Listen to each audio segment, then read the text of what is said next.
नमस्कार मित्रांनो, बागी media one आपले पुन्हा एकदा मनपूर्वक स्वागत। शिवाजी विद्यापीठाच्या सध्या हिवाळी सत्रातील परीक्षा सुरू आहेत। विद्यापीठ संलग्न महाविद्यालयात मंगळवारी दिनांक 14 जानेवारी रोजी BA, BSc, BBA, MBA, MTech इत्यादी 30 अभ्यासक्रमांच्या परीक्षा 176 केंद्रावर संपन्न झाल्या। या परीक्षेला एकूण 31,162 विद्यार्थी उपस्थित होते।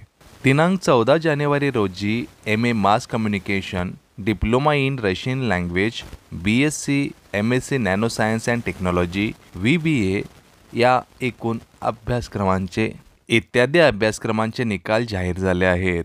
परीक्षेसाठी नियुक्त भरारी पथकाकडून सांगली जिल्ह्यातून एका गैरप्रकाराची नोंद करण्यात आली आहे, अशी माहिती परीक्षा मूल्यमापन मंडळाचे संचालक डॉक्टर अजित सिंह जाधव यांनी प्रसिद्ध केली आहे। मित्रांनो, आपण जर बागी मीडिया वनला प्रथमच भेट देत असाल तर या चॅनलला सबस्क्राईब करा।